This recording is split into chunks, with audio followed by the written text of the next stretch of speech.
नमस्कार दोस्तों। आज आप लोग अध्ययन करेंगे आरआरबी एनटीपीसी का कुछ इम्पॉर्टेंट सामान्य अध्ययन।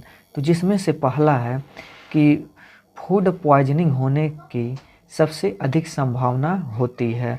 तो किससे होती है? तो वह है सूक्ष्म जीवों द्वारा खराब किए गए भोजन के खाने से। तो इसका पहला का ऑप्शन ए सही है।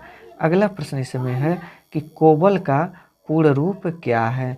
तो कोबल का जो पूर्ण रूप होता है वह होता है कॉमन बिजनेस ओरिएंटेड लैंग्वेज। तो इसका ऑप्शन इसमें डी सही है। अगला प्रश्न है कि दो या अधिक पदार्थों का एक समांगी मिश्रण होता है। तो वह होता है विलयन, यानी दो या दो से अधिक पदार्थों के समांगी मिश्रण को विलयन कहते हैं। तो तीसरा का ऑप्शन सी सही है। अगला प्रश्न, पौधों को 5 समूहों में बांटा जाता है, इनमें से कौन सा एक नहीं है?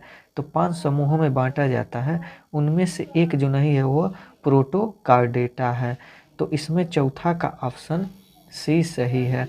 अगला प्रश्न, यदि बिल गेट्स की बात मानी जाती तो विंडोज ऑपरेटिंग सिस्टम को किस नाम से जारी करने की योजना थी? तो वह इंटरफेस मैनेजर।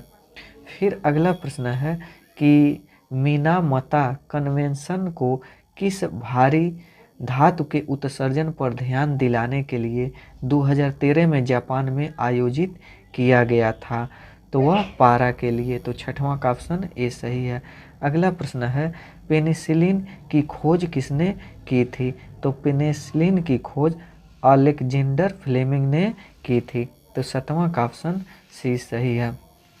अगला प्रश्न है, स्थानिक प्रजातियां पौधों और पशुओं की वे प्रजातियां जो हैं तो यह है एक विशेष क्षेत्र में पाई जाती हैं।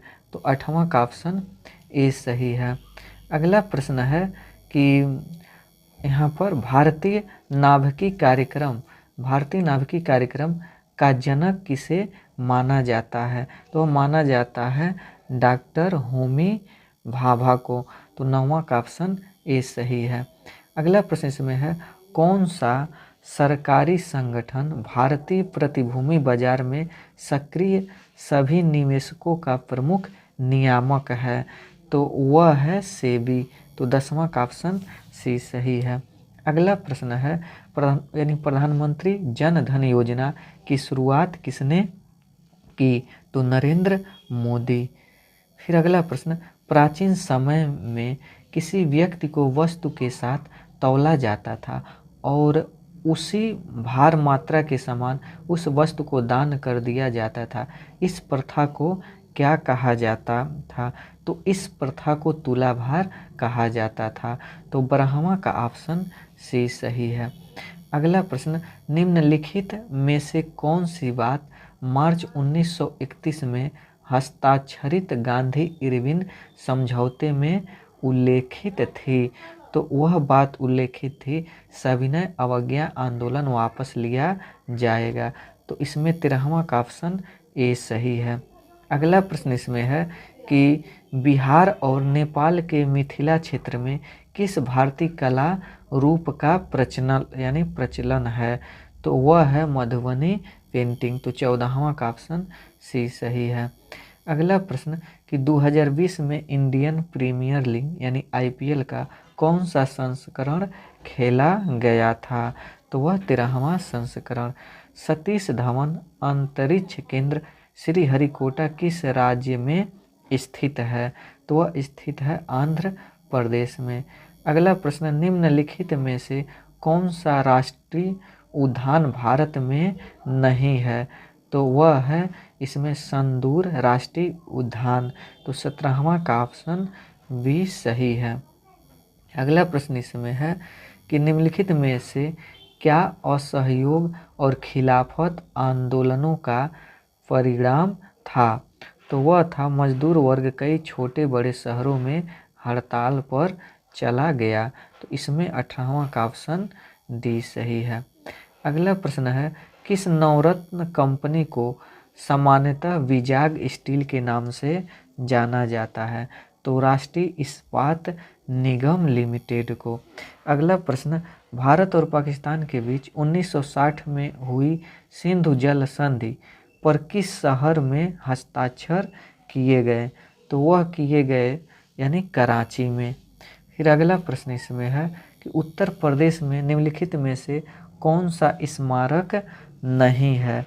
तो वह है यानी सफर जंग का मकबरा। तो 21 का ऑप्शन इसमें ये सही है।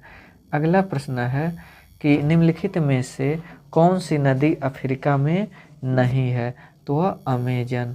अगला प्रश्न, कौन जल पट्टिका भारत और श्रीलंका को अलग करती है? तो पाक, जलडम, रू मध्य। तो 23 का ऑप्शन डी सही है। अगला प्रश्न इसमें कि शब्द ब्रेग्जिट की खोज किसने की थी? तो वह किए थे पीटर वाइल्डिंग ने। तो 24 का ऑप्शन ए सही है। अगला प्रश्न है कि आधुनिक अर्थशास्त्र का जनक किसे माना जाता है? तो आधुनिक अर्थशास्त्र का जनक एडम स्मिथ को माना जाता है। तो इसमें 25 का ऑप्शन ए सही है। अगला प्रश्न, निम्नलिखित में से किसे भारतीय स्वतंत्रता के पहले युद्ध के तौर पर जाना गया था? तो इसमें से यानी किसे जाना गया था? तो 1857 का विद्रोह से। तो इसमें 26 का ऑप्शन बी सही है। अगला प्रश्न, किस देश में दुनिया का सबसे लंबा लिखित संविधान है? तो वह है भारत में। फिर अगला प्रश्न है कि इंग्लिश चैनल तैर कर पार करने वाली पहली महिला है। तो पहली महिला वो कौन है? तो एक अमेरिकी है। तो 28 का ऑप्शन डी सही है।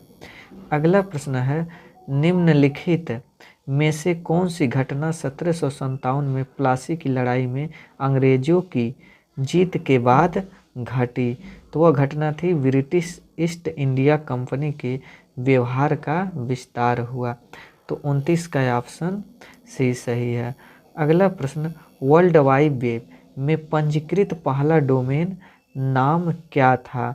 तो इसमें पहला डोमेन नाम www सिम्बोलिक्स काम था। तो 30 का ऑप्शन यह डी सही है।